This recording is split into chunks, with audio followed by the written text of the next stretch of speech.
So Merry Christmas from 4 Years a Slave, everybody. We're big into the festivities this year, the first real holiday special, if you want to call it that. But we have a big guest today, believe it or not. I want to congratulate my guest, first off, for being successfully acquitted from his court-martial for... He was accused of a DWI for driving Santa's sleigh, being drunk at the gates at Marine Corps Base North Pole, but no evidence to prove that he was drunk that night because the breathalyzer wasn't working because, I don't know, it's the North Pole, it's probably frozen, something like that. So successful for that. Fresh from actually Marine Corps Base Antarctica, I believe is what you told me. From Patrol Station Antarctica, yep. There we go. Gunny Claus. This is big, Gunny Claus. I didn't think I'd get a real celebrity here on the show, but... I'm not a celebrity. I'm just a Marine like everybody else. I bet more people know who you are than I am. It's like... Well, as I was saying, was when I came in, I ran into Leatherneck for Life, those two Marines there. Yeah. Okay. So, I'm a fanboy of somebody and somebody's a fanboy of me. It goes around. We're all Marines. Yeah. It's kind of like what they say. It's like you're always somebody's boot, or there's always somebody higher up on the food chain, I guess you could say. But nonetheless, welcome. Thank you. I do want to say, though, we're filming this way earlier, but this isn't just any day. This is like... Birthday. What day is it? What? Birthday 250, everybody. November 10th, we are filming this, and I want everyone to know. Where are we filming it, though? Oh, my God, yeah. Not just in Philadelphia, Pennsylvania, but a few blocks away from a specific Ton Tavern. Ton Tavern. We got to go see it. We weren't there together, but we got to go see it. We were there together, just not together. Yes. You were there. I was there. We were both there, but with so many Marines there, we actually couldn't see each other, find each other there. So, but it was a insane time. And if you listen to my voice, I'm probably a little hoarse from having a good time. No, yeah, tons of, as I forgot who said it, but we started drinking at 6 a.m. and we don't know what time it is right now. Was it 6 a.m. or is it midnight? I can't remember now. No, I'm running off of the breakfast I had from the Holiday Inn this morning, 2 cups of coffee, and a bunch of Coors Light and Coors Banquet. That's all I'm running off of right now. Yeah, you see, breakfast is Guinness. Yeah. Because it's a loaf of bread in a glass. And it's good for the beard. Yes. Do they have that at Marine Corps Base Antarctica? Oh, yeah, they ship it in. There we go. Is it, it's run by the Norwegians, so of course, yeah, we're going to have Guinness. Oh, really? Okay, so it's a foreign base, not really a Marine base there. Yeah. Well, I mean, they have it this North Pole too, so. Okay. So with that said, how much do you work with are the elves actual Lance Marines like I am? I'm a sergeant of Marines. But are they actual Marines or are they civilian contractors or both when you work with them? Well, they're sort of like Oompa Loompas. Okay. So, they're Santa's special guys. Yeah. I really don't deal with them. That's why I'm in the South Pole. Rudolph actually, because of that incident, Rudolph has a restraining order against me. Really? Yeah. Okay. Did it have anything to do with, with the driving in? So does Rudolph necessarily, is he one of those guys like, he just licks the windows, you just tell him what to do and he does it? He's a prima donna. His nose goes off and he gets whatever he wants. Yeah, just the celebrity. Is he jealous because of your red coat, so feels he has to compete with it? No, he doesn't, because, he's the number one reindeer. Santa, fawns over him, so he gets whatever he wants. Yeah, okay. The favored child. If he was a Marine, I would say he was a brown nose instead of a red nose. That's I like that wordplay. I do want to confront this though. I heard recently Santa Claus was because how much work do you do with Santa Claus, by the way? So Santa Claus works one day out of the year, and I work 364 because I check the list twice. Yes. Okay. Yeah, because I heard there was controversy they revealed this because it turns out Santa Claus doesn't spend as much time in the North Pole as we were taught. Turns out he owns a couple condominiums in like Miami or South Beach. Yep. And he spends the days there while you do the actual enforcing, the toy, making sure shit gets... You're like the XO. You make sure shit gets done. Exactly. Well, Sergeant Major. Okay. Oh, so there's... I'm on the enlisted side. I'm not the XO. The XO is Mrs. Claus. Okay, yeah. I stand corrected. I'm still learning the rank structure since they... that's how long I've been out. I forget the terms. They PCS'd me? Yes, that's it. They PCS'd me to Antarctica, so now I'm having to learn everything, get in the right uniform regulations. I would hope they'd have Arctic MARPAT over there. Yep. Yeah. So... How have you been, first off? I know that today's been a very wild and hectic day, but how is the real Gunny Claus doing, all jokes aside? And so, let me see. I was just in Washington, D.C. for the Marine Corps Marathon. Okay. I ran it. That was the second time I ran it. It was the 50th anniversary for the Marine Corps Marathon. when I ran it the last time in 2016, I was 50. I got it in around 6 hours ish. Okay. And this year, with a little bit better training, a little bit more motivation, I ran it in 5 hours, 33 minutes, and 30 seconds. There we go. Nice improvement. Yep. Is that since you've been out, do you do anything physical, or how do you keep your body in shape since then? I don't really PT the way I used to, but I am physically active. I don't, just sit at home and eat bonbons and watch TV. One of my favorite pastimes is, since I don't have Rudolph around, I ride my Harley. Okay. And so one of the big rides I do is I go down to DC and I'll go ride.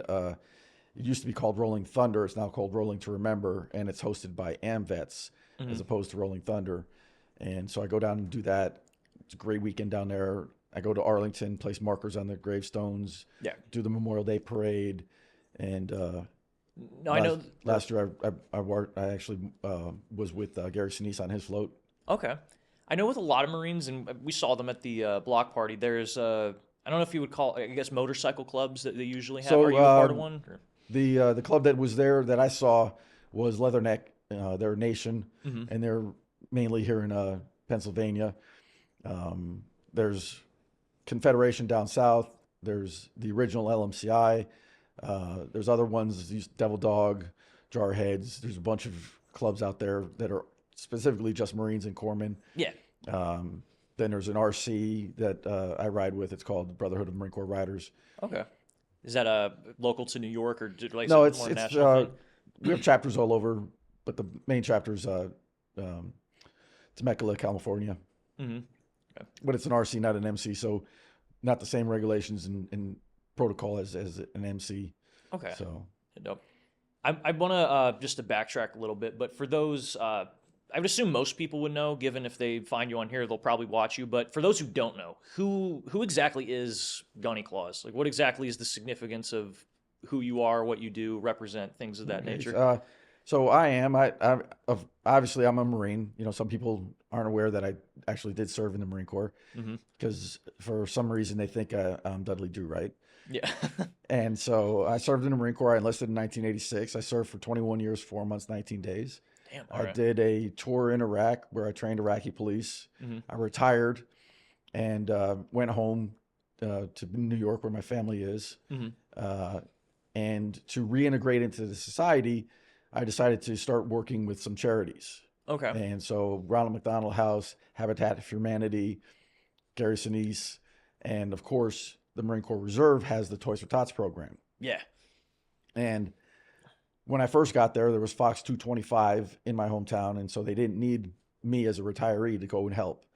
So then I was doing my other things, and I was taking care of my life, and then the Marine Corps Reserve unit was moved from New York to Connecticut, and the Marine who was in charge gave me a call and asked me to come in uniform. Yeah. I said, more than willing to come and help. Obviously, I can fit in my uniform. And the only problem is when I was in the Marine Corps, I was a military policeman, and I was a drill instructor. Okay. I didn't know that part. Well, I'm not wearing it because it's nice. Okay. And so I go, if I put my blues on, I'm going to mentally revert back to drill instructor, military police, and I'm not going to be jolly. Yeah. And so we did an event with Amtrak, Dunkin' Donuts, and some other organizations. And for 2 days, I followed Santa Claus around with a big bag of toys, big red bag of toys, like, I should. Yeah. And I terrified all the kids. They just ran away from me. Yeah. And it was not good. I should have probably dressed up as Krampus. And so it was over. We talked about it, and they said, well, we still need you to come back next year.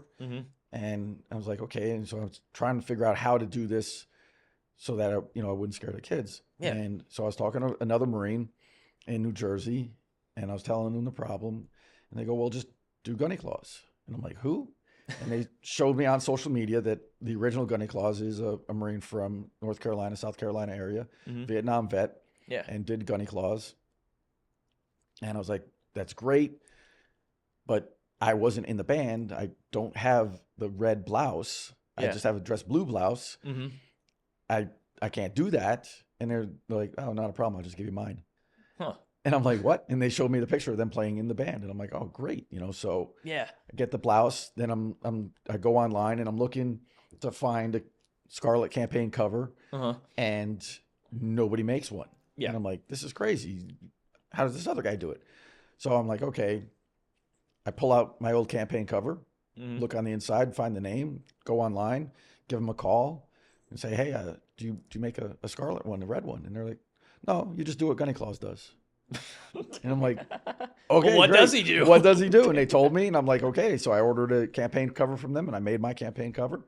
Yeah. And got the beard going, got the blouse, put everything together, and helped Toys for Tots initially, just doing that.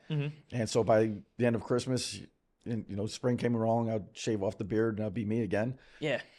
And then the second year, they asked me to go do a Easter event at Boys and Girls Club. And then from there, I started doing Memorial Days and other events. And so it became a year-round thing. Dope. I didn't realize there's I don't know if lore would be the right word, but there's a lot that really went into it, like almost a story. Like you said there was an original. I thought it was just you. No. Unfortunately, from what I understand, the original Marine, the Vietnam Marine, he passed away last year before. Oh, really? There's been a couple other Marines that have tried it. It's not easy to do because, as I was telling you, nobody pays me to do this. I have my pension. I'm a retired Marine. Start giving him money so we can get him on the road, people. Please. Don't give me money. If you want me to come to an event, the same way Marines do their birthday ball or a dining in or a dining out or any other event like that, they raise their money. I'm not, I'm not a superstar. I'm not going to ask for $1 million to come and do an event. Yeah. If it's depending on how far it is, if I can drive there in a day, I really don't need much. But if it's, like here in Philadelphia and I'm going to be here a couple of days, put me up for a hotel for the night. It doesn't have to be 5-star. It can be the Best Western or Roach Moach. It doesn't matter to me. Motel 6, you're coming in hot. Yeah. Yep. And that's the easiest way to do it. And, I'll tell units, well, we don't have that. We can't do that. And I'm like, okay, so your unit can't do it. But there's a Marine Corps League, there's a VFW, there's a Toys for Tots, there's, other associations. I ride a Harley, so, Harley may want to do a toys event or a motorcycle ride benefit for veterans. I can go do that too. So if you add 2 or 3 of those together and each one's $200 because it's a hotel $600 for 2 days, boom, you've now got it. Yeah. I just had this thought pop in my head because, so you were a drill instructor, as you mentioned.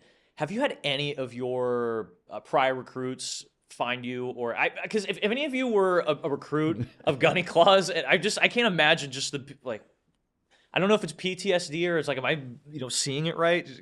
Because like you're getting blasted, and like that's your initial, as we all go through boot camp, that's your initial introduction to the Marine Corps is you're getting torn down. You have drill instructors yelling in your face, training you up. And then you see, and I don't mean it in a bad way, but it's just, seeing them do something different. It's always interesting to see. Yeah. So, I mean, definitely, if you asked when I was serving, if you'd ask any Marines if they ever thought I would be doing this, they would be like, there's no way in the world. That's not how he is. Yeah. And so I was, like I said, I was at the Marine Corps Marathon, and one of my Marines that worked for me in '94 decided to join me and run the marathon. Okay.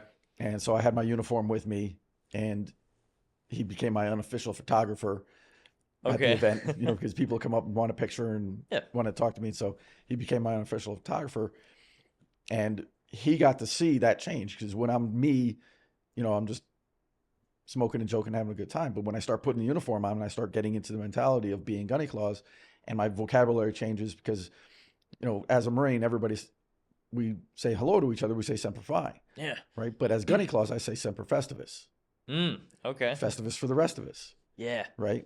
Because I want to get into that mindset and push that out there for people. Another one I'll say gung ho ho. I love that one. Because as Marines, we say gung ho. We work together. We're going to get it accomplished. No, yeah. But since I work for Santa, I throw an extra one in there for gung ho ho. I like that. And then, there's things that I'll write when I send emails and I contact people. You probably saw a couple of them in stack presents or something.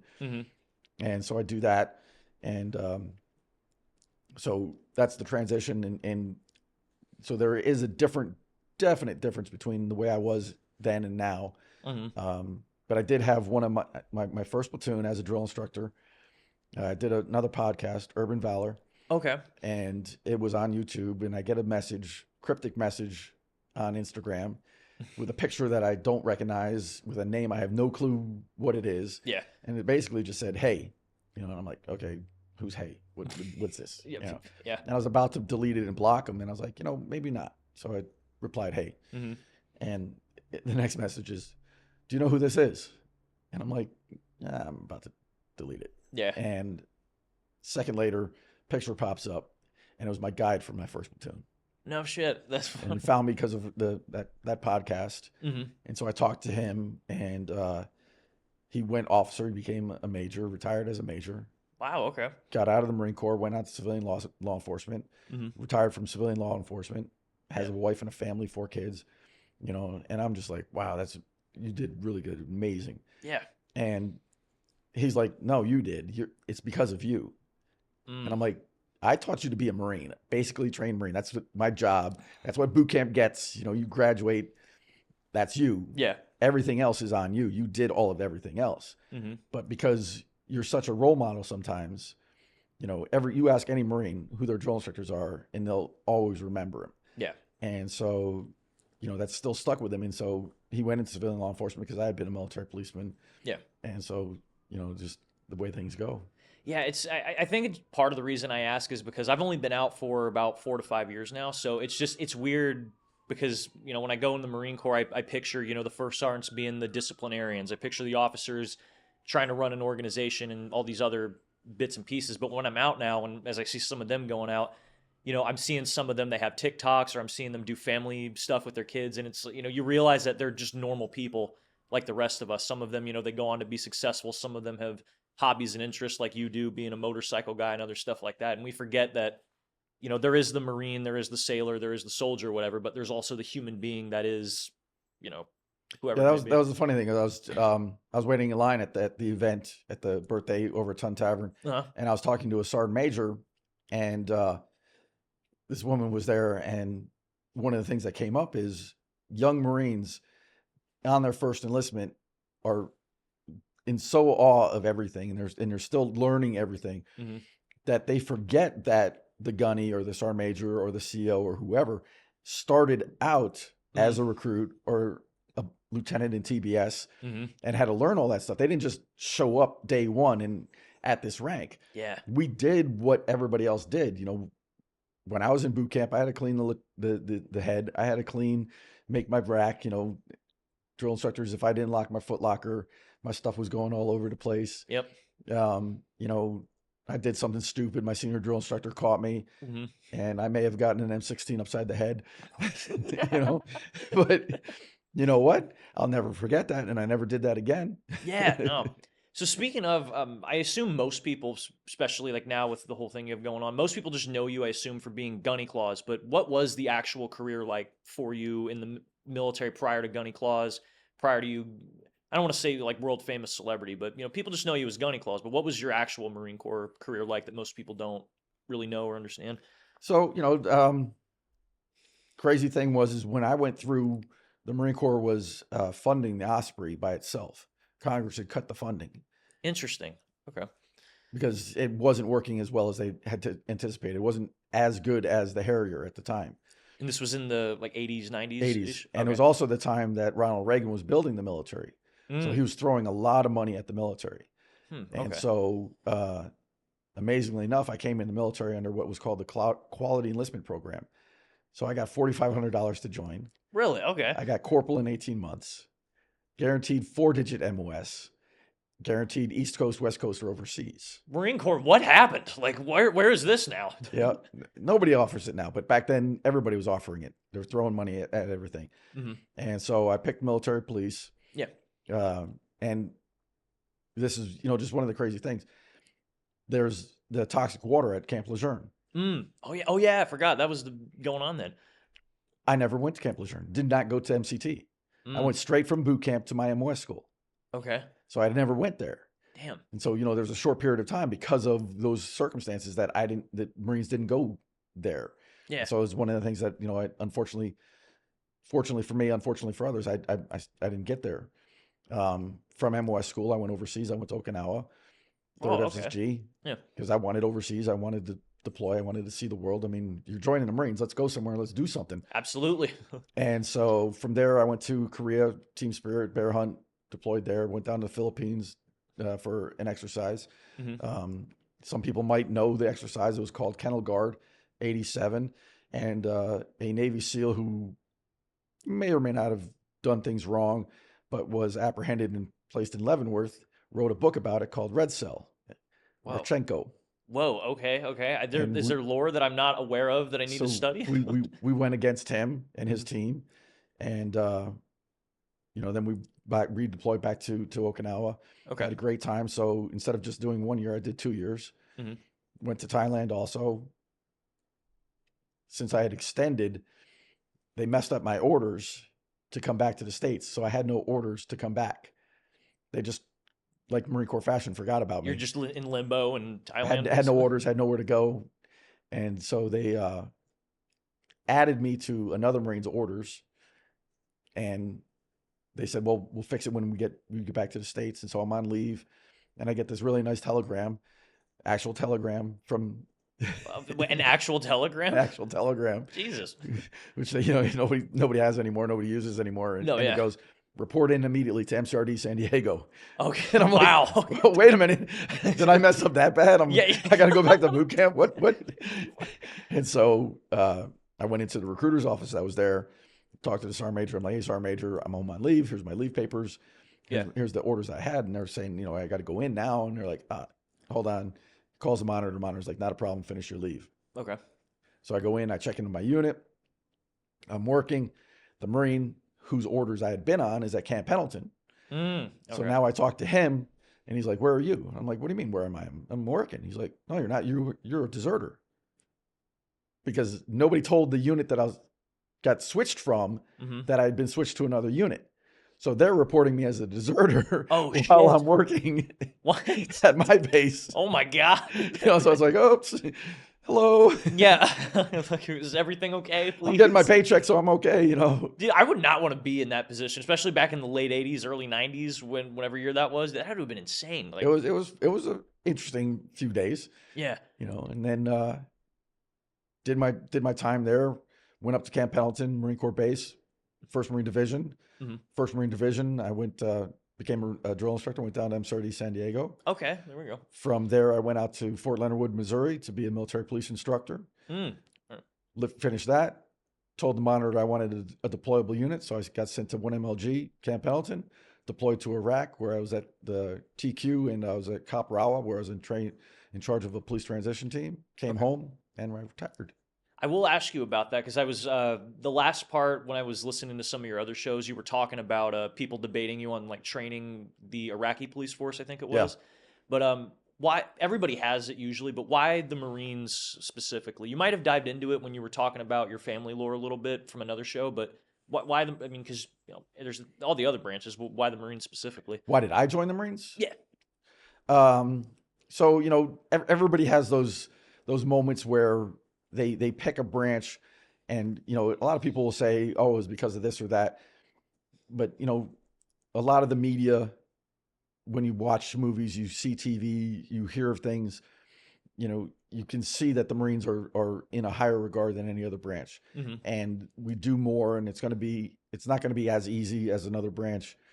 And so one of the things I saw was John Wayne's movies, Sands of Iwo Jima, Flying Leathernecks, so those movies. Then as a kid, I was reading, some comic books. One of the comic books is The Punisher, where the character, the original, when it first came out, he was a Vietnam Marine. Oh, really?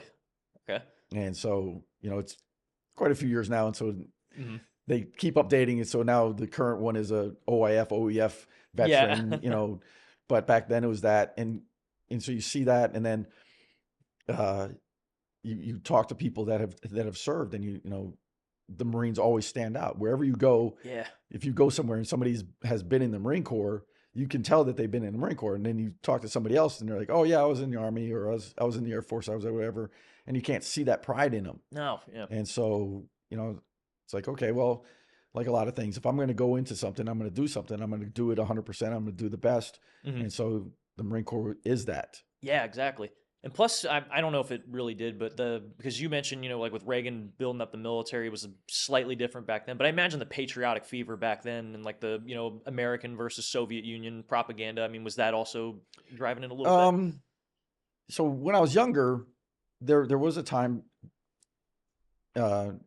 after Korea, definitely during the Vietnam era, where the United States wasn't as patriotic. The military wasn't as in high regard. Mhm. And so that really didn't change until 1976 when we had the 200th birthday of the Marine Corps, or the United States, the centennial. Yeah. And so that's when that started changing. I really didn't look at the pay side of it, how much money Reagan was putting in, Mhm. because it's going to all the branches. It doesn't really matter. Yeah. Everybody's getting it. So I really didn't look at that. I did look at, I talked to the Navy recruiter. I had pretty good scores, and so they wanted me to run nukes. Okay. And I'm like, yeah, I don't want to be in a submarine. Mhm. I'm 6 foot tall. I don't want to be, stuck in a submarine. No. I don't mind. I'm not claustrophobic. It's just the fact that I'm going to hit my head on everything. I'm not going to fit in a rack. Yeah. Everything's, it's just not designed for my height. No. Walked over to the Army side. I talked to the Army. Once again, the Army's like, what do you want to do? And they offered me helicopter pilot. Okay. Go the warrant officer route, become a helicopter pilot, because once again, pretty good score. Yeah. And back then, they were just coming out with the scopes for the sights. Well, when they first came out, the scope is only on the left eye. And so you have to be right eye dominant so you can see. If you're left eye dominant, all you see is the scope. Yeah. And I'm left eye dominant, so I would have crashed if I tried to fly a helicopter. Yeah. I wouldn't do anything. Do very good. So if you're left eye dominant, does that mean you also shoot left-handed rifle range? I'm right-handed. Ah, damn. So it really, really can mess you up. So Okay. my first qualification at the rifle range, I got a 191. I barely qualified. Ooh, okay. Barely. Yeah. But when I did retire, I was I got to remember these right. 11th award expert rifle, 10th award pistol, or vice versa, something like that. Okay, but nonetheless, a drastic improvement from where you Every started from. every year I improved. Well, there we go. Yep. And so I'll bounce back to the police question, I guess. But so what was, I don't know if it was a controversy or more or less, but so did you directly train people or the Iraqi police when you were in Iraq? So there was 3 different units that trained Iraqis. Yeah. So there was the police that got trained, the border patrol that got trained, and the military that got trained. Okay. And each one had a civilian component to it to help train, except for the military. Okay. So the police and the border patrol had law enforcement, civilian law enforcement there to help us train them in law enforcement. Yeah. We would provide the security. We also, because I was the only military policeman, I gave them some of the military side, some of the training there for that. Okay. And the thing the way I described it is there's 2 ways to look at how good they are. Mm-hmm. One, we can compare them to how they were underneath Saddam Hussein. Yeah. Right. And they were corrupt. And they, did whatever they wanted. They would physically abuse people, mentally abuse people, steal, Yeah. Whatever you think of it as, a corrupt police department. It's some like cartel type stuff. That's what they did. Yeah. So comparatively, the way we were training them when they were with me, they were great because they weren't doing that anymore. Okay. So, they've 100% better. Yeah. Conversely, then, if I compare them to where I'm from, the New York Police Department, Yeah. they're horrible. Yeah. Because they have no skills. They everything that you want a policeman to be, they aren't yet. Yeah. Because we're still training them. Mm-hmm. So they're still down at 0. And I imagine there's only so much you can teach them within I don't know, like a deployment's worth of time. I mean, with policing, I guess it takes, time to build up like any other skill. They had an academy that they went to, but it wasn't an academy that was comparable to an American police academy. Yeah. That's 6 months or a year or however, depending on what department, how long they're police department, their training is. Mhm. It was a very short, ad hoc training. They left Iraq, they went to Jordan, and they came back. Mhm. But some of them would just vanish. They'd go get the training and they'd vanish. You'd never see them again. Okay. And then there was ones that would come back to work. They'd work for you for a day or two or a week, and then they'd vanish. Mm. And then 6 months later, they'd show up again and be like, "Hey, I'm back." Be like, "Okay, great, thanks. We don't need you." Yeah. So just no real law. I brought pun intended, but no real law and order when it comes to keeping them. None. And so, that was the other difficult thing is one day you expect to have, your whole police department there and only half of them are there. And then another time you have more than you're supposed to because guys are showing up that have been gone for 6 months. What was the reason? Like, did they give her, like, I assume you had to ask, like, what the, like, why were you gone for 3 months? What was that about? It's, there was still a war going on. There was insurgency going on, and you expect somebody to be professional, but if somebody goes to their house and says they're going to threaten their family, what am I going to do? Am I going to be a policeman today, or am I going to take care of my family? I'm going to get them out of here and I'm going to take them someplace safe and make sure that they're safe. And then I can come back and continue as a policeman. Okay. So, a lot of things that civilian police here in the United States don't have to deal with, that they had to deal with there. Almost the opposite of what I was expecting. I thought it was just either they're dumb or it's just some weird cultural thing. But no, they got some, actual serious shit going on. Cultural reasons too. Uh-huh. There are things that we were told that we couldn't do culturally because of them. Yeah. And, some of it was legitimate. Some of it, I saw and I was like, yeah, that cultural thing doesn't work. Uh-huh. Like, one of them is they don't do anything with their left hand. It's dirty. Mm-hmm. Right. Anybody wants to Google that, they can figure that out, but it's dirty. Yeah. And so I just got there and they invite us and we're having dinner with them. And so we're sitting there and they put out the plates of the food and I'm being very culturally conscious and I'm just using my right hand. And I look over at the table with all the other police officers there and the chief of police and everybody in there using both hands. And I'm just like, oh, this is not going to be good. Nope. I'm going to get very sick soon. Yes, sir. And so I was fortunate I didn't get sick, but other guys did. Mm-hmm. And that's the worst thing in the world to be sick in an environment like that. Oh, God. They're sitting on a 5-gallon bucket. They're puking into a 5-gallon bucket. Yeah. And you got an IV in, and it's like, yeah, it's like I don't know if I got a shot for dysentery, but I think I'm immune after this. So that was one of the things that we had to deal with. Other things that they said were taboos or against culture weren't, and that also depends on what part of the country you're in, whether you're dealing with a Shiite or a Sunni. Okay. Those things, generally speaking, this is what you do as a culture, but when you get to specifics, it's different. It's like if you're in New York and you say something and you go down to South Carolina, they speak a little bit differently. The culture is a little bit different. So yeah, similar there. Okay. Now, with because I imagine being military police, for your entire career, especially in the Marine Corps, it's got to be a lot of funny interactions you've had with taking care. Well, let me ask, so were you the standard military police? You have, your patrol car, you're doing other, typical cop things, I guess you would say, or what exactly did you do when you were military police? There's actually 4 different types of military police. Ooh, okay, I didn't know this. So you have the Marine Corps base. Okay. They're the ones who are on the base and they drive a patrol car and they are the equivalent of a civilian police department. Okay. So everything that New York NYPD does, we would do. Okay. We have detectives, we have evidence custodians, we have, everything that they would do, we would do. Parking violations, traffic control, all of that. Got it. Then you have the deployable units. So you have a unit that's assigned to the wing, you have a unit that's assigned to group, and you have a unit that's assigned to division. Division, who are you with again? I was a 2-8, so 2nd Marine Division. So when you do a breach, who provides security at the breach? Oh shit, my fire team knowledge We do, lost. the military police. Okay. So you throw out the charge and you blow the line through the minefield.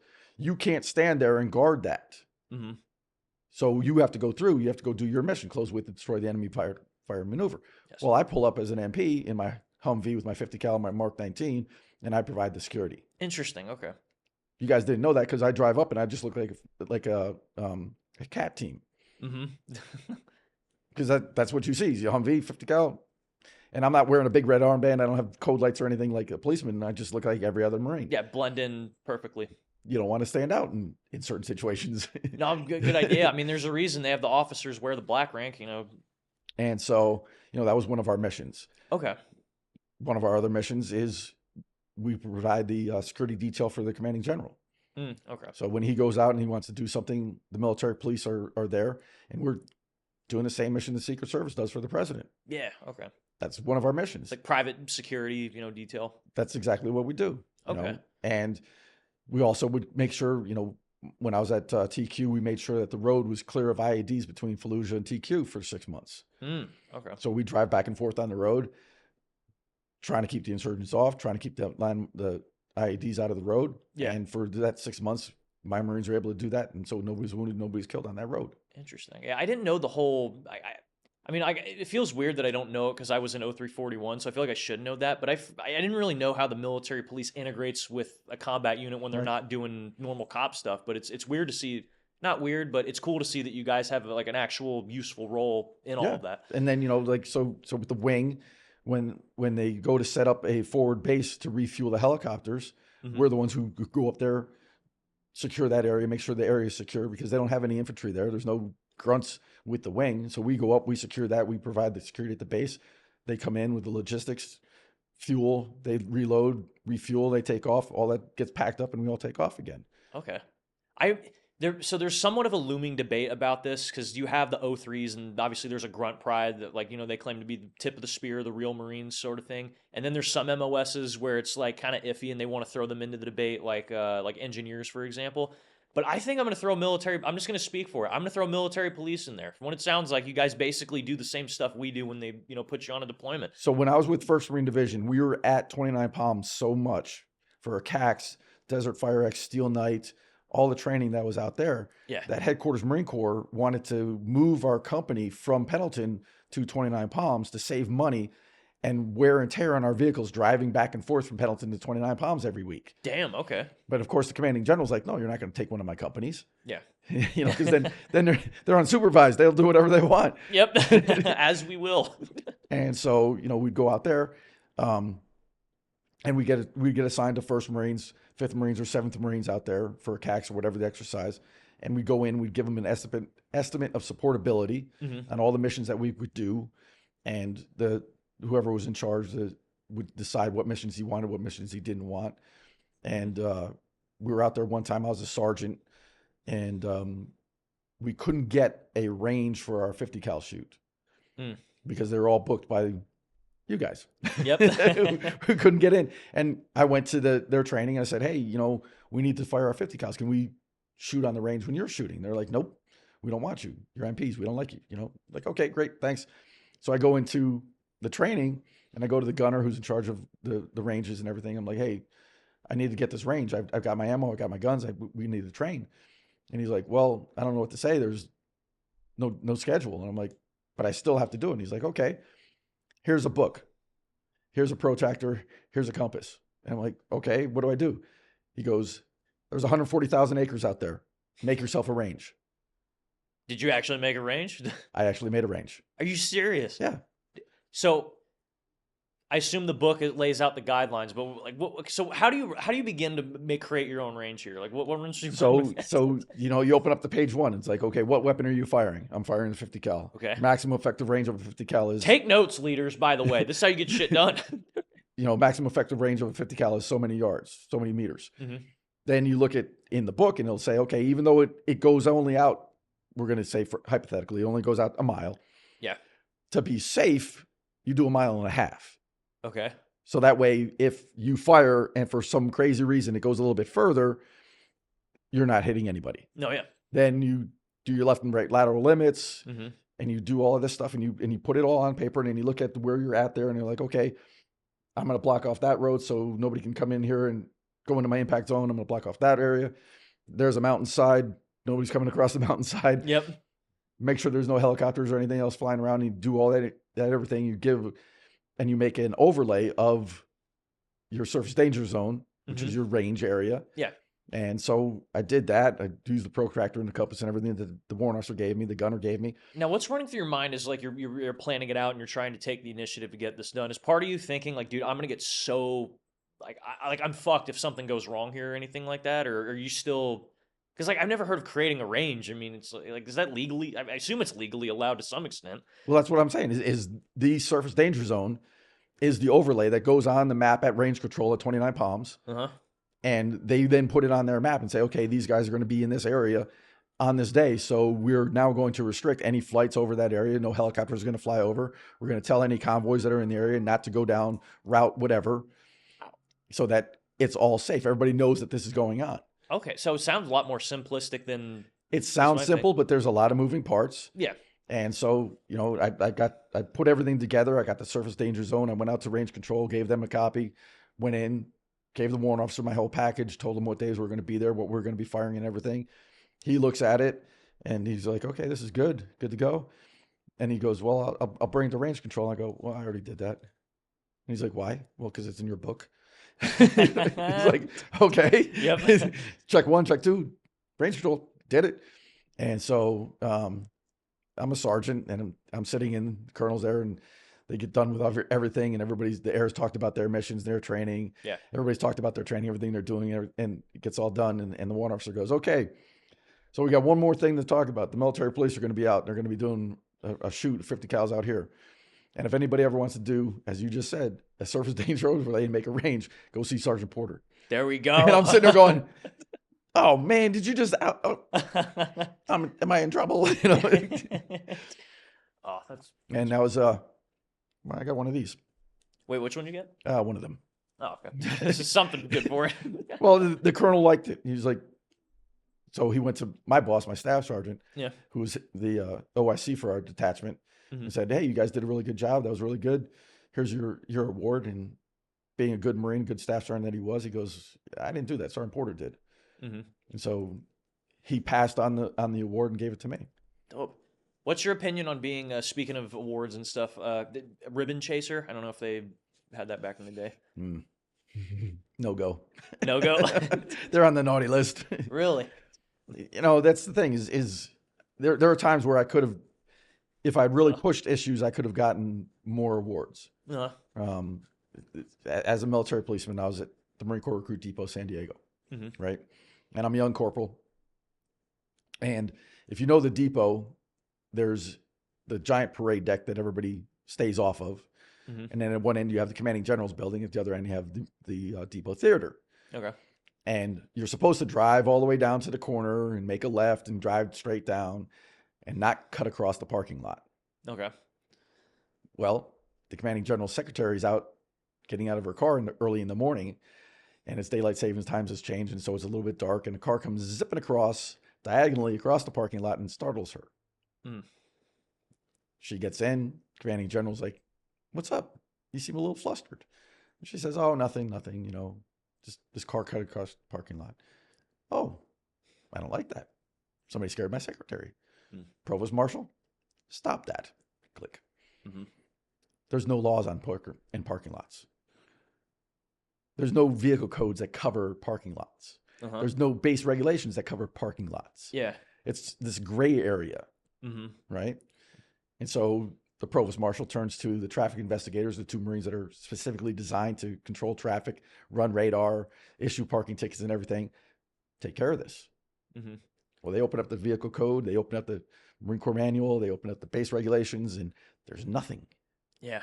And so the commanding general is still waiting, though. He wants this taken care of. Yeah. Don't want to make him wait. And so... But it's like, then again, how do you tell him, like... How do you tell him no? Yeah.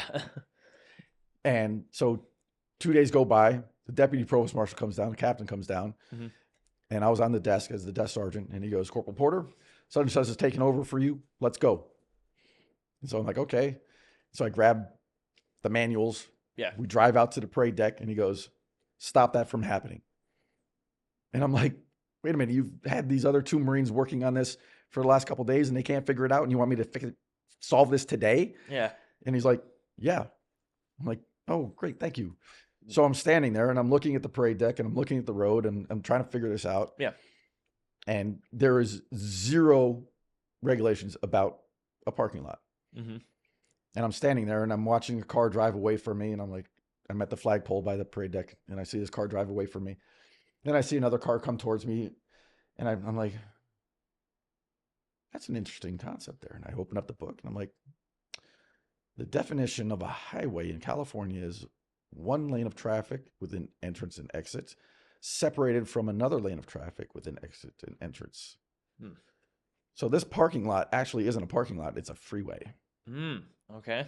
Playing lawyer here. I like this. And so I'm like, okay, it's a freeway. Mm-hmm. And somebody who was cutting across the parking lot down here is illegally exiting a freeway, which is a vehicle code. Oh, okay. All right. So I call up the captain. I'm like, hey, sir, I think I got it. He comes out there and he's like, I think I've had you in the sun too long. But we're going to check it out. And he calls the JAG, the colonel, assistant chief of staff, JAG officer who's in charge of the base Okay. for the general. He comes out. Captain goes, explain it to him. And I'm like, but you like the idea. Yeah. You're an officer. You tell him. Yeah. He's like, no, because if you get it wrong, I'm not in trouble. Oh, and I'm just like, dirty. I'm like, okay, great, thanks. So as a young corporal, I'm telling the colonel that we are actually standing in a highway, not a parking lot. Mm-hmm. And he looked at the captain and goes, you've had him here how long? Is he a little sunstroke going on here? Yeah. Does he need some water? And I walked him through it step by step, showed him the verbiage in the law. Yeah. And lo and behold, we now started issuing tickets for illegally exiting a highway when they cut across. I wonder how many people are pissed off over the years now that they find out about this story and like, that's why I got a ticket for this parking lot. There was 3 sergeant majors. Really? 4 majors. Oh my God. That was in the first hour. Because we had the provost marshal standing at one end, deputy provost marshal standing at the other, all the patrol units lined up, and they would pull them over, give them a ticket. And first thing they do is they'd call me at the desk saying, this is BS. And I'll go, nope, Colonel Sanders says it's not. Jesus See you in traffic Christ. court. This is, now that I actually bring it up, one of the things I've heard when people get pulled over by, and you usually see this with lower enlisted who are acting as MPs. I don't know how it is when you're a sergeant at this time or like higher up, but when it's usually a higher up who gets pulled over, a lot of times you hear people say, you know, they feel more inclined to like tell them, well, you can't tell me what to do because you're lower rank, even though you're an MP. You don't have the authority because rank still matters. But how do You don't have the rank. I have the authority. That's the thing that people don't understand with the military police. Okay. Yeah. Clarify this, please, for everybody. When I'm wearing that badge, that gold, that silver on my badge represents the commanding general. Okay. So everything that I'm doing because the commanding general has told me to do that. Mm-hmm. And so your rank may be higher than mine, but my authority is the commanding general. So if you're telling me I can't do something, you're telling the commanding general he can't do something or she can't do something. Okay. And so that's where the fine line that you have to be able to walk with people, because there are some people out there that they don't care. They're like, fine, Lance Corporal, blah, blah, blah, blah. And it's like, okay. Mm-hmm.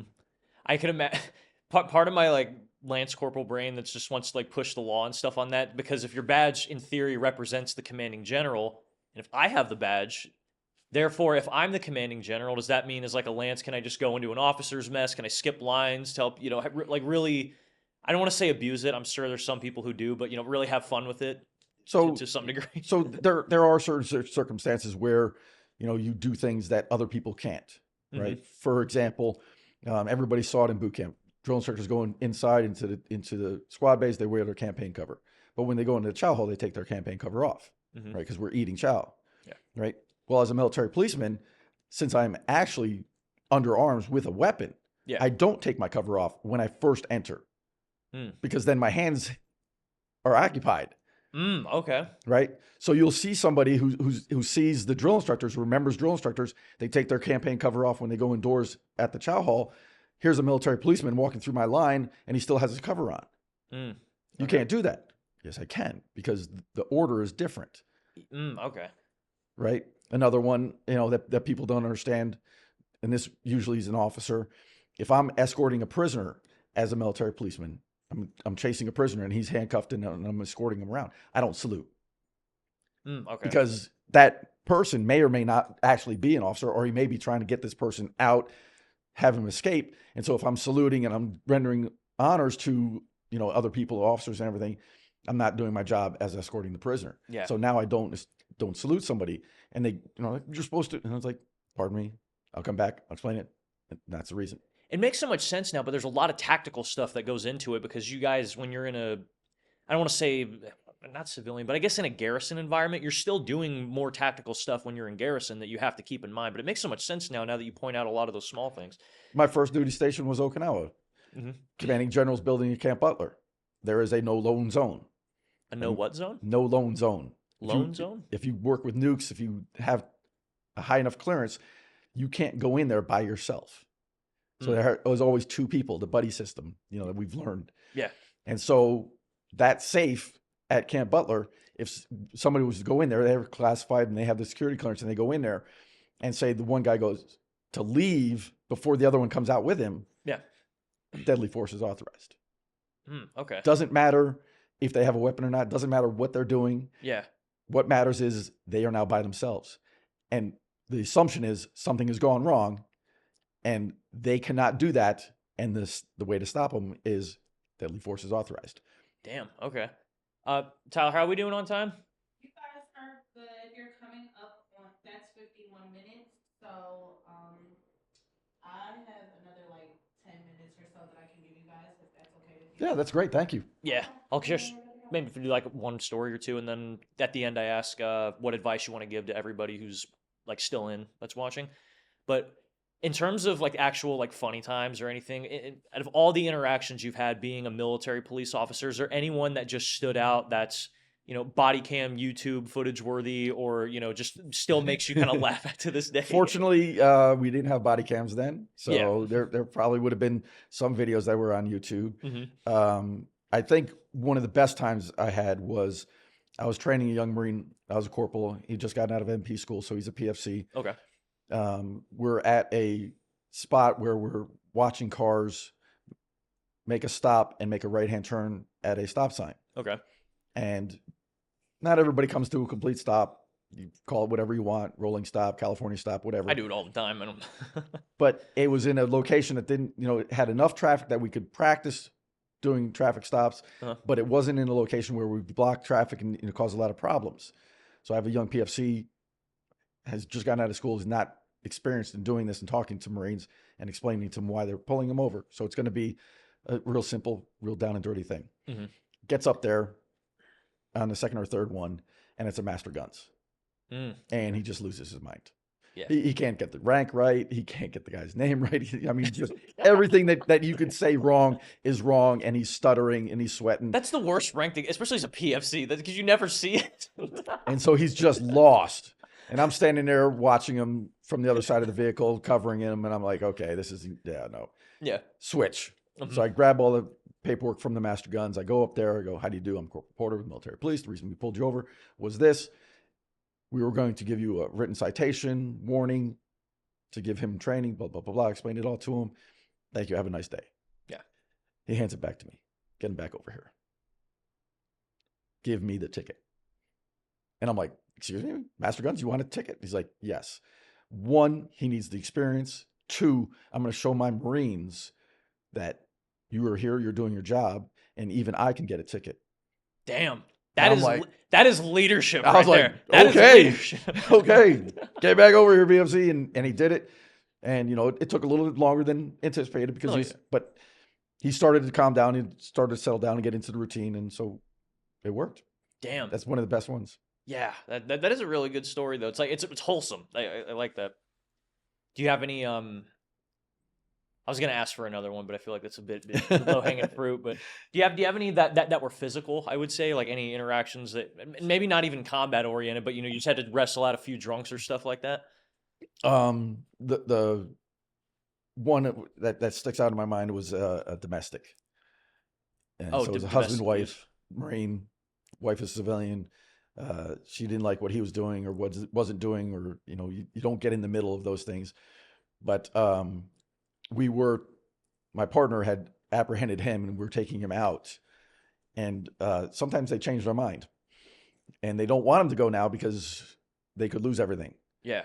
And so even though she was seeing him go, she really wasn't happy. And so she jumped over him and was attacking the Marine, and she's on top of him, trying to pull his hair and do a few other things to him. What?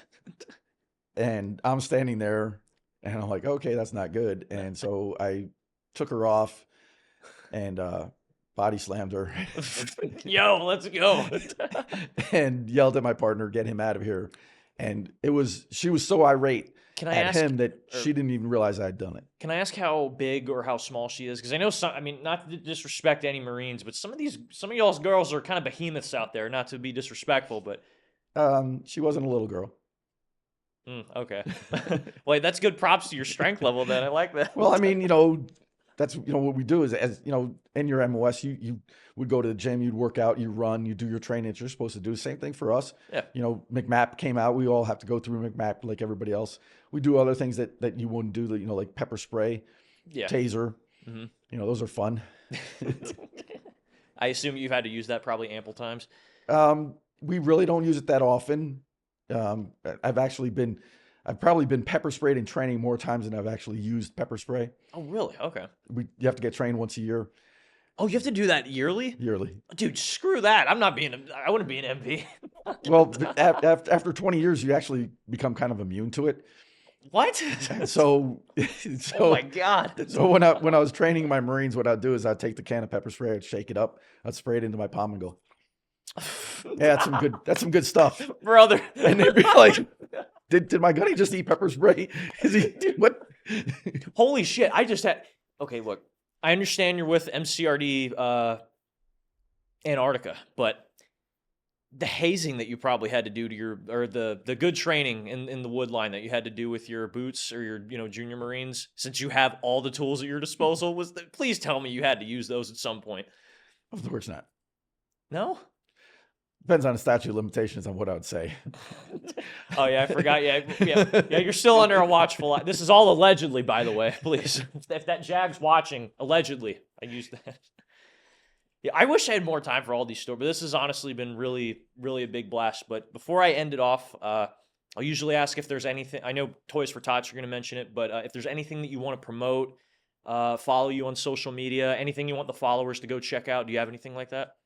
So, I do a lot of things, and it's hard to promote one over the other because this time of year Toys for Tots is big. Oh, of course. But also this time of year, because of the holidays, people not being able to get home, people not being able to see their families, problems with the government right now. There's a lot of stress, and so that's another big mission is 22 a day. So, if you are having problems, yes, and you call your Gunny and he goes, suck it up. Okay, that tough love that we do, it's not that he doesn't care about you. That's one of the tools in his toolkit. Because how many people come up to him and say they have a problem? And so it's like, okay, I got to find out how serious this problem is. If it's not a serious problem, they're just need a little tough love, then okay. But if it's more serious, then you say, hey, look, Gunny, I tried the tough love. I tried to suck it up. Yeah. It's not working. I need more help. Mm-hmm. He's going to give you more help. If he can't give you help, there's the chaplain. I talked to the chaplain down at Luzerne or Paris Island, one of the chaplains down there on social media all the time. Yeah. And he's always talking about how he's helping Marines. Go to the chaplain. Yeah. There's all these resources out there. Go to the family services. There's all these resources out there to take care of you and help you as a Marine. Some of them, you may not think that they're there for you, but they will be. And if it doesn't work, hey, find somebody who, like myself, that's been in, may be able to help out. Family member that's served, they might be able to help out. I'm usually more of a comedian, obviously, on the show, but I will say, guys, people are not these scary, pessimistic kind of monsters that you think they are.